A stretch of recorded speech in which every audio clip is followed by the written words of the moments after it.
बच्चों हम लोगों ने प्रीवियस क्लास में क्या क्या पढ़ा एक बार रिकॉल कर लेते हैं। सबसे पहले हम लोगों ने ये पढ़ा कि सर प्रॉफिट और gain from business and profession जो कि हमारा थर्ड हेड ऑफ इनकम है। फिर हम लोगों ने ये पढ़ा कि सर इस चैप्टर में हम लोग जो प्रॉफिट कैलकुलेट करना सीखेंगे वो इनकम टैक्स कंपनी एक्ट के अकॉर्डिंगली नहीं होगा, वो इनकम टैक्स के अकॉर्डिंगली होगा। फिर मैंने आपको बताया कि हम लोग इस चैप्टर में सेक्शन 28 से लेकर 44 ADA तक पढ़ेंगे, याद है बच्चों? फिर हमने आपको यह बताया कि चार्जिंग सेक्शन 28 ये बताता है कि कौन कौन सा इनकम पीजीबीपी में टैक्सेबल होगा। मैंने आपको प्रीवियस क्लास में इन सभी चीजों का लिस्ट बताया था, याद है बच्चों? हम लोगों ने पढ़ा कि प्रॉफिट और गेन ऑफ एनी बिजनेस और profession which was carried on by any associate any time during the previous year वो टैक्सेबल होगा। फिर मैंने आपको यह बताया था कि एनी कॉम्पनसेशन ड्यू टू और रिसीव्ड बाय एन एजेंट, याद आया बच्चों? फिर मैंने आपको एक्सपोर्ट इंसेंटिव्स के बारे में बताया था, सीसीएस, डीबीके और import entitlement licence, duty drawback duty entitlement, passbook scheme और डीएफआरसी के बारे में बताया था बच्चों। और ओवरऑल मैंने आपको यह बताया कि जितने भी एक्सपोर्ट इंसेंटिव है वो पीजीबीपी में टैक्सेबल होंगे। चलिए आज हम लोग पढ़ेंगे बच्चों सेक्शन 29 के बारे में। अच्छा, सेक्शन 29 क्या कहता है बच्चों, जरा ध्यान से समझिएगा। सेक्शन 29 कहता है कि पीजीबीपी का कंप्यूटेशन कैसे होगा, कंप्यूटेशन ऑफ पीजीबीपी। समझिएगा बच्चों, computation of PGBP, profit and gain from business and profession. ये पढ़ा किस सेक्शन में जाता है बच्चों? तो ये पढ़ा जाता है सेक्शन 29 में। बच्चों सेक्शन 29 बताता है जो इनकम सेक्शन 28 में टैक्सेबल होगा वो सेक्शन 29 में कैलकुलेट होगा। समझे बच्चों? यानी सेक्शन 28 आपको बताता है कि कौन कौन से इनकम पीजीबीपी में टैक्सेबल होंगे और वो इनकम कैसे कैलकुलेट होंगे वो सेक्शन 29 में बताया जाता है। समझे बच्चों? तो सेक्शन 29 आपको कंप्यूटेशन के बारे में बताएगा कि मतलब बच्चों हम लोग PGBP profit from business income tax के अकॉर्डिंगली कैसे कैलकुलेट करते हैं बच्चों। समझे? हम लोग इस चैप्टर में यही ना पढ़ते हैं बच्चों, अकॉर्डिंग टू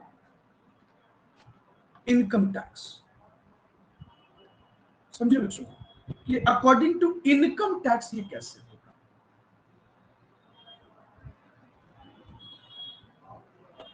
चलिए शुरू करते हैं। देखिए कहता है computation of profit from business कैसे निकालना है। देखिए बच्चों सबसे पहले आप net profit as per PL ले लीजिए बच्चों। अब आप सोच रहे होंगे सर ये नेट प्रॉफिट क्या है, net profit as per PL क्या है? बच्चों आपने जो प्रॉफिट कंपनी एक्ट के अकॉर्डिंगली कैलकुलेट किया है ना अकाउंट्स में जो आप पढ़ते हो बच्चों, आप उस प्रॉफिट को ले लीजिए, आप फिर उसमें ऐड कर दीजिए income of business not recorded in PL. समझे बच्चों? वैसा इनकम जिसको टैक्स इनकम मान रहा है बच्चों लेकिन वो रिकॉर्ड ही नहीं हुआ प्रॉफिट लॉस अकाउंट, आप उसको ऐड कर दीजिए। फिर बच्चों आप लेस कर दीजिए income credited to profit and loss but which are not a business income. वैसे इनकम बच्चों जो प्रॉफिट और लॉस अकाउंट में जोड़ दिए गए हैं, ऐड कर दिए गए हैं, लेकिन वो बिजनेस लेकिन वो इनकम नहीं है बच्चों, मतलब टैक्स उसको इनकम नहीं मानने को रेडी है, आप माइनस कर दीजिए। उसके बाद कहता है बच्चों expenditure debited to profit and loss but not deductible as per income tax act. बच्चों देखिए बच्चों आगे क्या कहता है, लेस कर दीजिए एक्सपेंडिचर रिलेटिंग टू बिजनेस, मतलब बच्चों वैसा एक्सपेंडिचर जो बिजनेस से रिलेटेड है लेकिन उसको डेबिट नहीं किया गया है, तो आप माइनस कर दीजिए। बच्चों अब जो प्रॉफिट आपके पास आएगा वो प्रॉफिट आएगा profit as per income tax act. समझे बच्चों? तो आपको यही जानना था बच्चों, profit as per income tax act के अकॉर्डिंग, वो आप जान गए। आइए अब हम एक बार आपको और समझाते हैं हम क्या बोलना चाह रहे हैं। सुनिए बच्चों, हम ये कहना चाह रहे थे कि जब भी आपको computation of income from business calculate करना है, आप सबसे पहले क्या कीजिए बच्चों, net profit as per profit and loss account लिखिए और आप ऐड कर दीजिए बच्चों जो एक्सपेंडिचर डेबिट किए हुए थे लेकिन डेबिट नहीं होना चाहिए। कहने का मतलब बच्चों, जिस एक्सपेंडिचर को घटाया गया, डेबिट किया गया, यानी कि पहले से बच्चों उसको डेबिट कर दिया गया। देखिए जब प्रॉफिट और लॉस अकाउंट बनाया गया तो उस एक्सपेंस को डेबिट कर दिया गया लेकिन वो डेबिट नहीं होना चाहिए।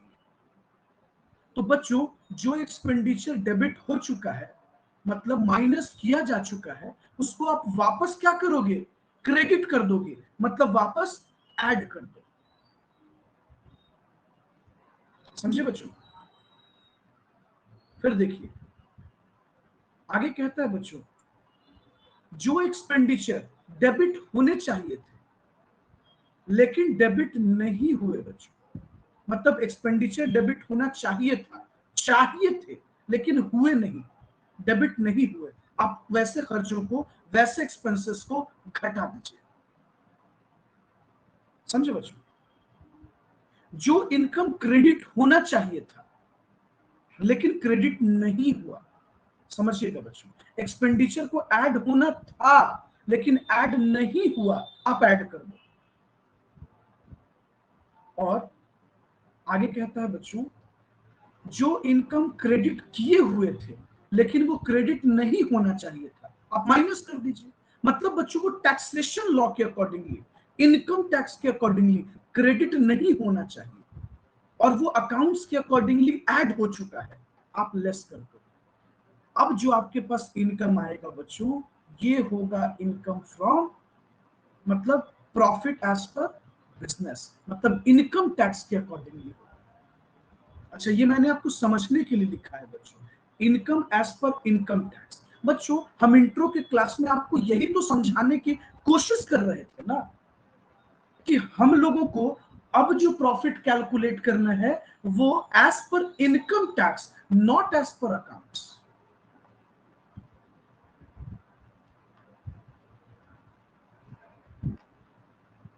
आई बात समझ में? चलिए बच्चों आप नोट डाउन कर लीजिए एक बार फॉर्मेट, फिर हम लोग आगे चलेंगे, घबराने की बात नहीं है। चलिए लिखिए, हम मिनिमाइज कर देते हैं बच्चों स्क्रीन को। लीजिए हमने स्क्रीन को मिनिमाइज कर दिया, आप अपने फोन पे उसको जूम कर सकते हैं और नोट डाउन कीजिए। बच्चों हम लोगों ने सेक्शन 29 को तो समझ लिया। क्या समझा? कि सर सेक्शन 29 ये बताता है कि जो इनकम टैक्सेबल है सेक्शन 28 में वो कैसे कैलकुलेट होंगे। अब सवाल ये खड़ा हुआ बच्चों कि इस चैप्टर में हम लोगों को बिजनेस के बारे में भी समझना है और प्रोफेशन के बारे में भी समझना है। तो देखिए प्रोफेशन का इनकम कैसे कैलकुलेट होगा। कहता है बच्चों कि ऑल प्रोफेशनल इनकम, जितने भी प्रोफेशनल इनकम है सभी को एक तरफ जोड़ दीजिए और जितने प्रोफेशनल एक्सपेंसेस हैं उसको माइनस कर दीजिए, यह आ जाएगा profit as per income tax. कहने का मतलब बच्चों कि इनकम फ्रॉम प्रोफेशन आ जाएगा। अच्छा देखिए बच्चों, मैंने ये नहीं लिखा, मैंने आपको ये नहीं बताया कि इनकम फ्रॉम प्रोफेशन, मैंने ये बताया कि ये जो इनकम आएगा वो इनकम टैक्स के अकॉर्डिंगली आएगा। यही तो बच्चों हम आपको फर्स्ट डे से समझाने की कोशिश कर रहे हैं कि हम लोग ये चैप्टर इसलिए पढ़ रहे हैं कि ये जो इनकम आएगा ये अकाउंट्स के अकॉर्डिंगली नहीं बच्चों, ये इनकम टैक्स के अकॉर्डिंगली पता होगा। चलिए अब सवाल ये खड़ा हुआ कि सर आपने, देखिए बच्चों, मैंने आपको उस दिन क्या बताया कि हम लोग सबसे पहले सेक्शन 28 को पढ़ेंगे। मैंने बोला था ना बच्चों कि सेक्शन 28 को पढ़ेंगे, तो हम लोगों ने सेक्शन 28 को पढ़ा। फिर हमने आपको बताया कि हम लोग सेक्शन 29 को पढ़ेंगे, जो बताता है कि how to compute income from business and profession, कैसे कैलकुलेट होगा। सिंपल मतलब बच्चों, जो भी इनकम पीजीबीपी में टैक्सेबल होगा उसकी कंप्यूटेशन कैसे होगी, हम लोगों ने ये पढ़ा। अब बच्चों आपको ये समझना है कि सेक्शन 30 से लेकर 38 तक में जितने भी एक्सपेंडिचर है बच्चों, एक्सपेंसेस हैं, उसके बारे में। तो इनकम को कैलकुलेट करते टाइम कौन कौन से एक्सपेंस को डेबिट किए जाएंगे। तो अब हम लोग आज शुरू करेंगे बच्चों सेक्शन 30 से 38 तक जितने भी एक्सपेंसेस हैं, इसके बारे में हम लोग वन बाय वन आज पढ़ना शुरू करेंगे। ओके, तो आपको ये कॉन्सेप्ट समझ में आ रहा है बच्चों, हम लोग किस तरीके से चल रहे हैं। सबसे पहले हम लोगों ने सेक्शन 28 देखा, 29 देखा, अब हम लोग शुरू करेंगे सेक्शन 30। ओके, चलिए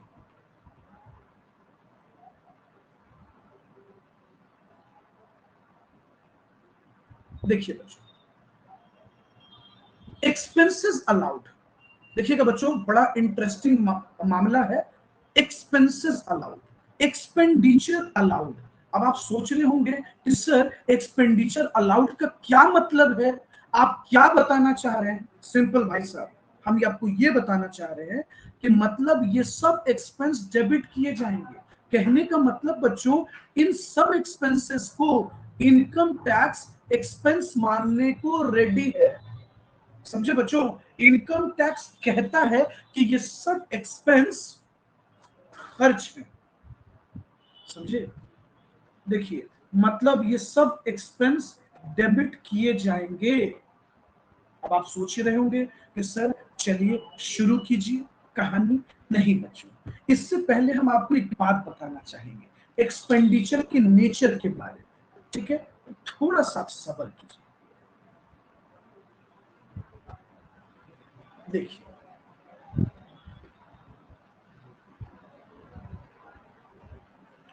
कहता है बच्चों कि ये जो एक्सपेंडिचर है, जो सेक्शन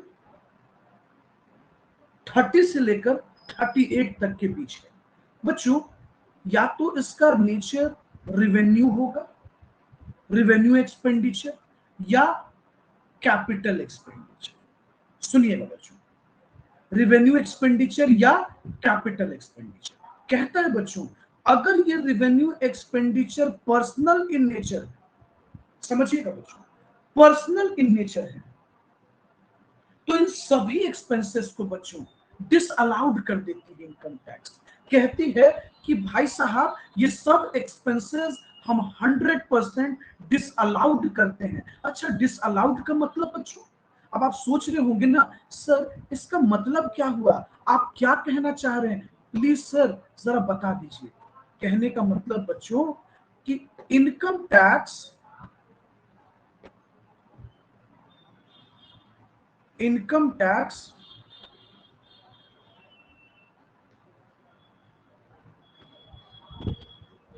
इस तरह के एक्सपेंस को, एक्सपेंस को एक्सपेंस नहीं मानता है।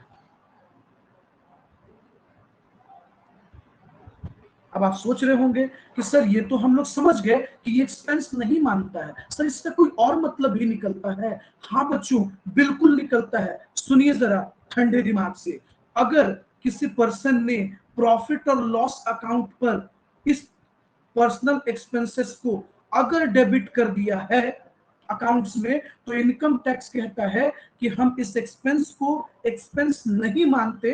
अगर आपने डेबिट कर दिया मतलब माइनस कर दिया, तो वापस उसको ऐड कर दीजिए, क्रेडिट कर दीजिए।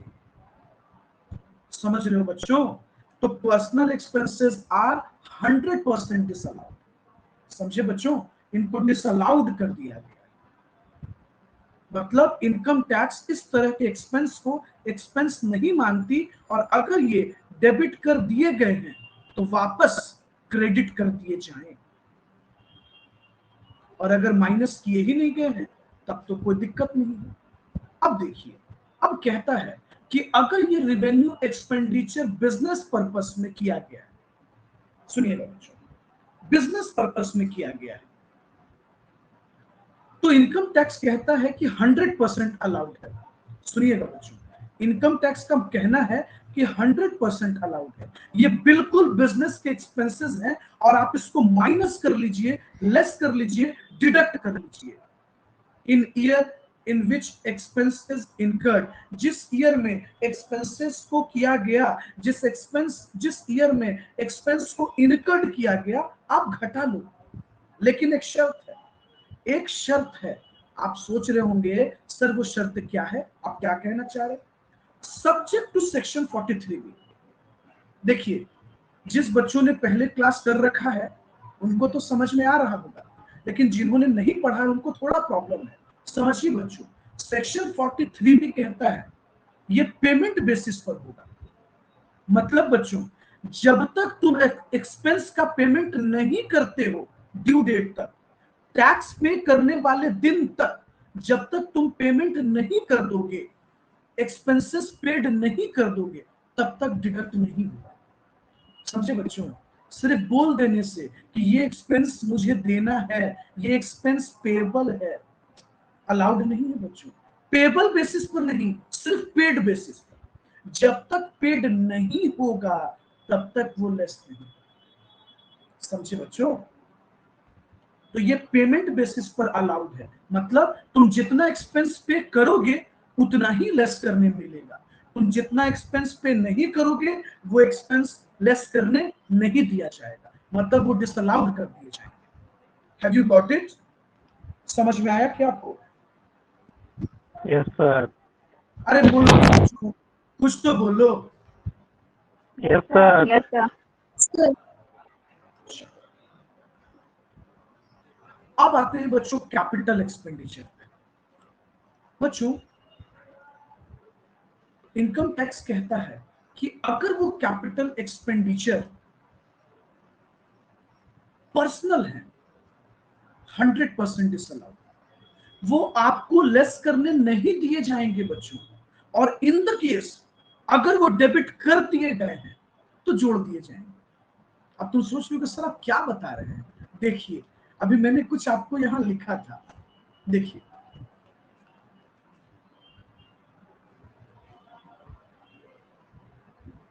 देखिए मैंने, देखिए यहां क्या आपको लिखा था, जो एक्सपेंडिचर डेबिट किए हुए थे लेकिन डेबिट नहीं होने चाहिए उसको वापस ऐड कर देंगे ना।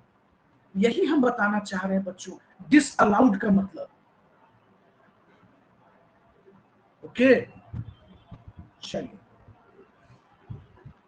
आइए आइए अब आते हैं कैपिटल एक्सपेंडिचर पे। अब आप सोच रहे होंगे कि सर ये कैपिटल एक्सपेंडिचर का क्या मामला है, सर कैपिटल एक्सपेंडिचर कैसे हो सकता है? आइए बच्चों, हम एक एग्जांपल लेते हैं। मान लीजिए बच्चों, हमारा एक शॉप है। जब हम फ्री रहते हैं ना बच्चों, तो चाय का बिजनेस है हमारा, मतलब चाय बेचते हैं, ठीक है? हंसिएगा मत, ध्यान से सुनिएगा। तो हमने एक शॉप ओपन किया, ओके?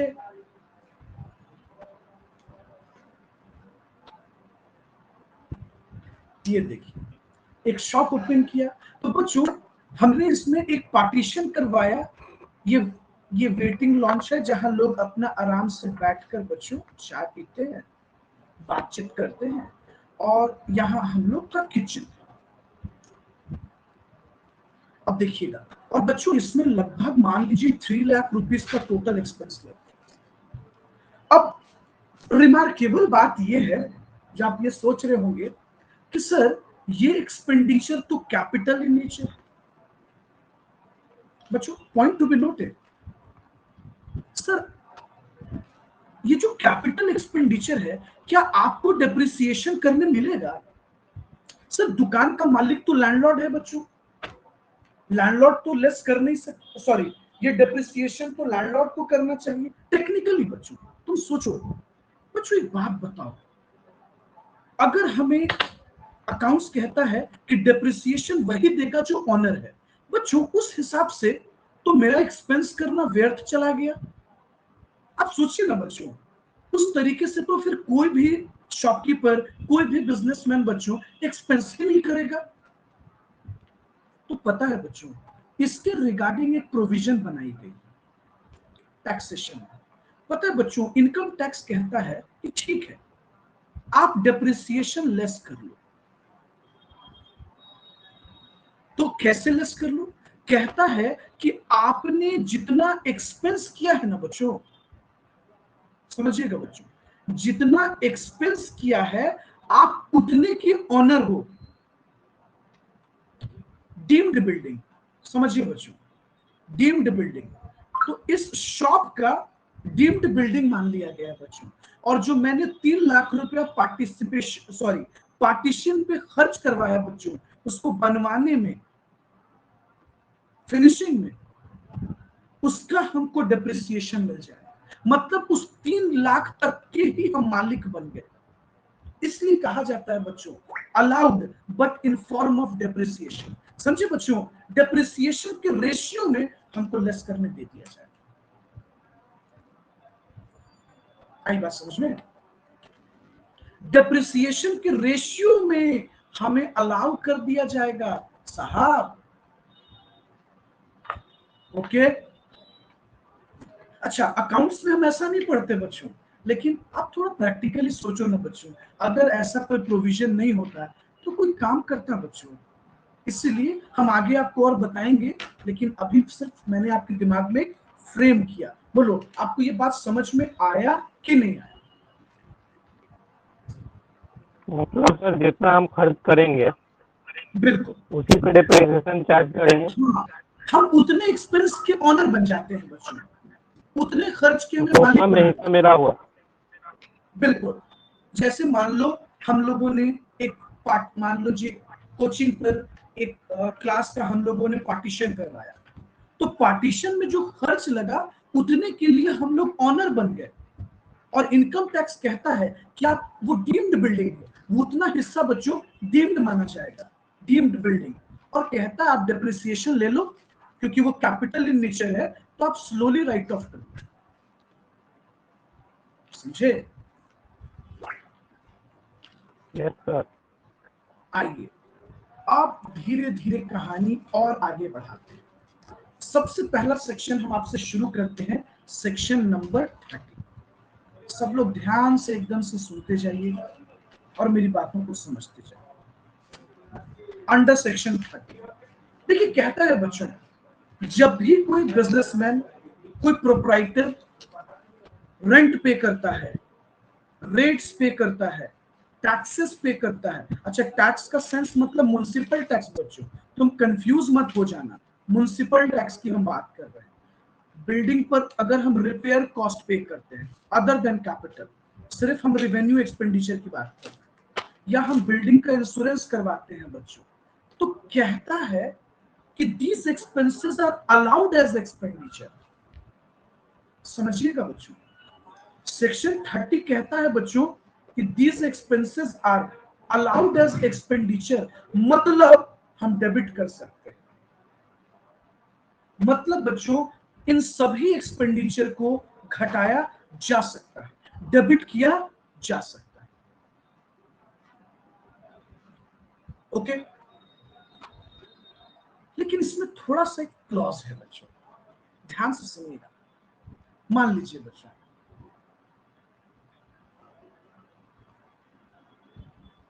आप एक सोल प्रोप्राइटर हो, मान लो आप बिजनेस कर रहे हो, ठीक है। मान लो बच्चों ये एक पर्सन है मिस्टर ए। बच्चों इनका एक शॉप है जो इनके घर पर ही है, घर के बाहर वाले हिस्से में शॉप है। और बच्चों ये जो है खुद को रेंट देते हैं, सेल्फ, खुद को रेंट पे करते हैं। समझे बच्चों? तो कहता है कि ये अलाउड नहीं है। देखिएगा बच्चों, अगर ऑनर खुद को रेंट पे करेगा तो अलाउड नहीं है। समझे बात को? तो इसको ध्यान रखना है। आइए आगे हम आपको बताते हैं। आगे कहता है बच्चों, फर्दर क्वेश्चन में आइए, सॉरी टॉपिक को समझते हैं। कहता है बच्चों, rent paid by partnership firm. जैसे मान लो बच्चों, आप लोग एक प्रैक्टिकली 3 लोग पार्टनर हैं, ए बी सी, और बच्चों इनका जिस बिल्डिंग में फर्म चलता है, ऑफिस चलता है, उस बिल्डिंग का ऑनर एक पार्टनर है जिसका नाम है मिस्टर बी। तो बच्चों ये जो फर्म है ये रेंट पे कर रहा है, वन ऑफ द पार्टनर, अपने ही पार्टनर को रेंट पे कर रहा है। Who is the owner of a building? क्या ये एक्सपेंडिचर अलाउड है? तो बच्चों सेक्शन 30 कहता है कि बिल्कुल अलाउड है, बिल्कुल अलाउड है, एकदम से अलाउड है। चलिए आइए, मान लो बच्चों हम लोग रेट्स पे किए, बच्चों एज अ ऑनर पे करे या एज अ टेनेंट पे करे, ये एक्सपेंडिचर डिडक्टेबल है बच्चों। जब हम इंश्योरेंस करवाते हैं, एज अ ऑनर पे करते हैं या एज अ टेनेंट पे करते हैं, ये अलाउड है बच्चों। करंट रिपेयर भी अलाउड है, लेकिन बच्चों कैपिटल रिपेयर अलाउड नहीं। कैपिटल रिपेयर पे डेप्रिसिएशन मिलता है। यही तो हम आपको अभी बताने की कोशिश कर रहे थे ना बच्चों, कि डीम्ड बिल्डिंग मान लिया जाएगा और हमें अलाउड कर दिया जाएगा एक्सपेंडिचर। ओके, चलो आओ एक एग्जांपल से आपको समझाते हैं। मान लो बच्चों टेनेंट 2 लाख एक्सपेंस किया है बिल्डिंग पर, ठीक है। मान लो बच्चों हमने एक बिल्डिंग लिया है रेंट पर, जिसमें हम अपना ऑफिस चलाते हैं, हम उसका रेंट पे कर रहे हैं बच्चों, हम तो टेनेंट हुए ना। तो कहता है तो टेनेंट 2 लाख का डीम्ड ऑनर मान लिया जाएगा बच्चों। बस फर्क यही है कि ये जो एक्सपेंस है ये कैसा होना चाहिए बच्चों? कैपिटल। अगर ये कैपिटल एक्सपेंस है बच्चों तो हम डीम्ड ऑनर मान लिए गए हैं। डीम्ड ऑनर कहना तो गलत होगा, अगर हम बोल देंगे डीम्ड बिल्डिंग मान लिया जाता है, और उस एक्सपेंस पे हम डेप्रिसिएशन ले सकते हैं बच्चों, जो कि हम लोग आगे और पढ़ेंगे डेप्रिसिएशन के टॉपिक में। चलिए आगे चलते हैं। आइए बच्चों दूसरा एक्सपेंस की हम लोग बात करते हैं। बच्चों सेक्शन 31 देखिए क्या कहता है बच्चों, अगर हम लोगों ने रिपेयर, इंश्योरेंस ऑफ मशीनरी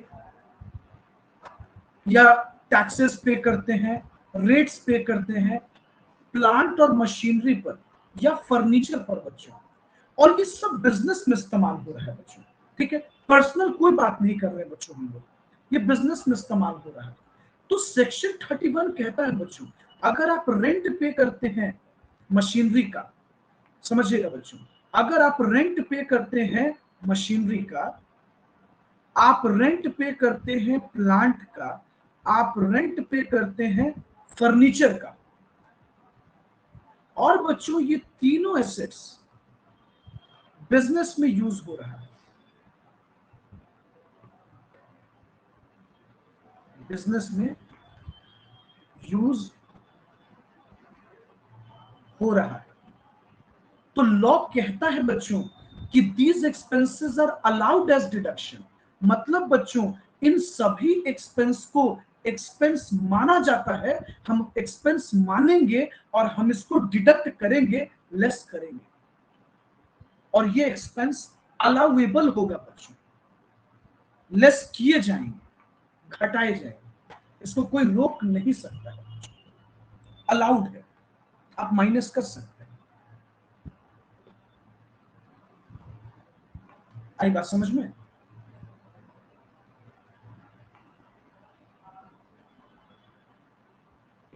आगे देखिए बच्चों, कहता है कि अगर आपने रिपेयर पे खर्च किया, किस पर बच्चों?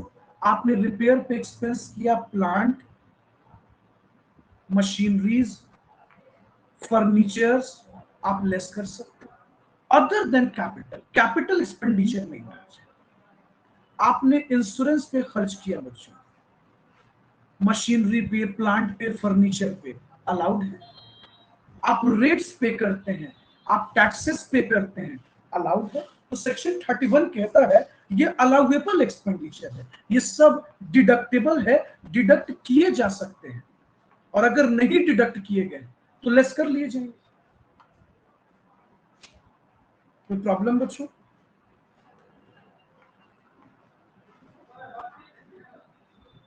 बोलिए बच्चों, यहां तक कोई problem? No sir. No sir. तो बच्चों अभी तक मैंने आपको क्या बताया? अभी तक मैंने आपको आज 2 से 3 चीजें बताई। सबसे पहले मैंने आपको सेक्शन 29 के बारे में बताया, सेक्शन 29 के बारे में बताया। क्या बताया?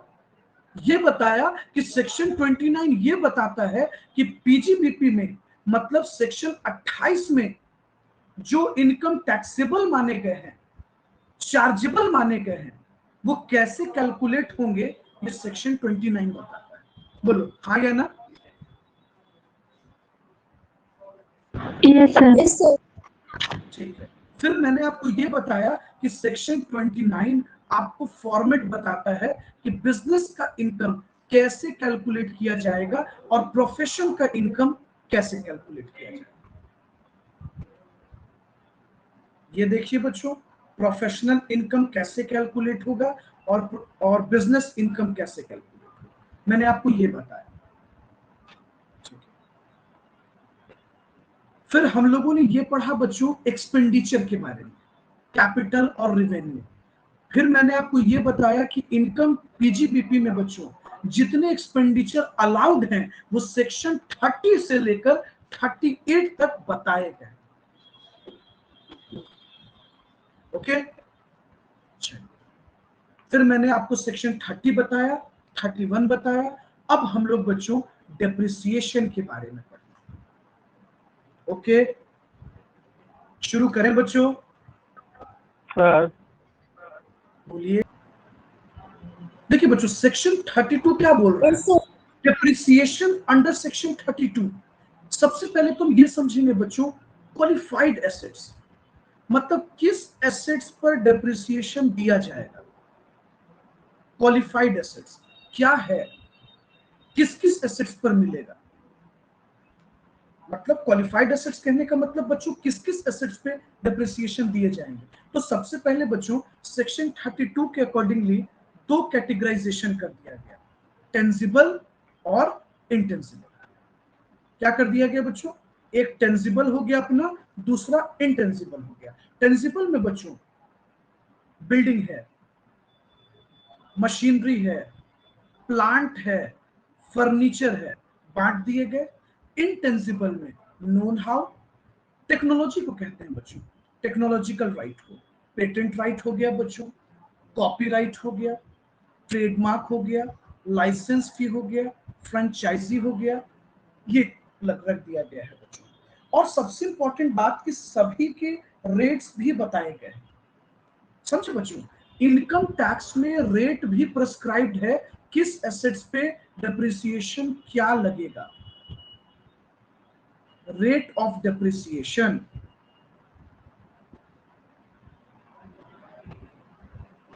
रेट ऑफ डेप्रिसिएशन, समझे बच्चों?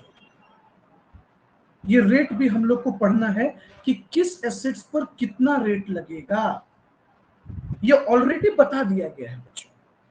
अब सवाल ये उठता है, सेक्शन 32 कहता है बच्चों कि डेप्रिसिएशन क्लेम करना मैंडेटरी है टैक्स में, और एक रिमार्केबल पॉइंट ये भी रखता है बच्चों कि डेप्रिसिएशन क्लेम करने के लिए 4 इंपॉर्टेंट कंडीशन भी बता रहा है। पहला कंडीशन कहता है बच्चों, assessee must be owner. Assessee क्या होना चाहिए? ऑनर होना चाहिए। बच्चों ये मैटर नहीं करता है, अगर वो बेनिफिशियल ऑनर है तो भी मिलेगा, को ऑनर है तो भी मिलेगा, हायर परचेज की उसने परचेज किया है तो भी वो डेप्रिसिएशन चार्ज करेगा। दूसरा सबसे रिमार्केबल पॉइंट कह रहा है बच्चों, assets must be used for the purpose of any business और प्रोफेशन। सुनिए बच्चों, उस एसेट्स को बिजनेस और प्रोफेशन के पर्पस में इस्तेमाल किया जा रहा। और फोर्थ कहता है assets must be put to use, put to use. और सबसे इंपॉर्टेंट बात बच्चों कि डेप्रिसिएशन हमेशा प्रिस्क्राइब्ड रेट से ही दिया जाएगा on WDV, written down value के रेट से ऑफ ब्लॉक ऑफ एसेट्स। समझे? क्या? और बच्चों आप लोग सुन रहे हो ध्यान से, आवाज जा रही है? Yes sir. Yes sir. Yes sir. तो यहां तक क्लियर हुआ? आप लोगों ने कुछ सुनो, समझ में आया? Yes sir. यस। देखिए बच्चों, रेट्स ऑफ डेप्रिसिएशन हम समझ लेते हैं थोड़ा। सर क्या क्या रेट है जो डेप्रिसिएशन का हम लोगों को पे करना है? तो एक तो रेट हो गया बच्चों, अगर बिल्डिंग है हमारे पास तो रेजिडेंशियल बिल्डिंग अगर है तो 5% पे करना है बच्चों। अगर कमर्शियल बिल्डिंग है बच्चों, कमर्शियल बिल्डिंग में इंक्लूडिंग रोड और ब्रिज आ जाता है बच्चों। अगर उस कमर्शियल बिल्डिंग से कोई पर्सनल रोड अटैच्ड है तो वो भी इंक्लूड हो जाता है, उस पर 10% लगेगा। अगर बच्चों कोई टेम्पोररी बिल्डिंग है, मतलब आपने कोई टेम्पोररी स्ट्रक्चर खड़ा कर रखा है, तो उस पर 40% लगेगा डेप्रिसिएशन। फर्नीचर और फिटिंग्स पे 10%, प्लांट मशीनरी पे 15% लगेगा बच्चों, मोटर कार पे भी 15% डेप्रिसिएशन लगेगा, books other than annual publication 40% depreciation लगेगा, और कंप्यूटर अगर है हमारे पास तो उस पर 40% डेप्रिसिएशन लगेगा। चलिए, तो ये रेट्स आपको याद हुआ बच्चों? ये रेट क्लियर हुआ? Yes sir. Yes sir.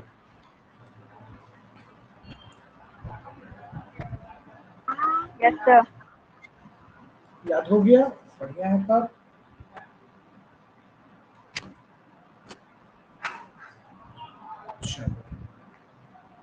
तो हम लोगों ने फिलहाल इतना टॉपिक आज पढ़ा।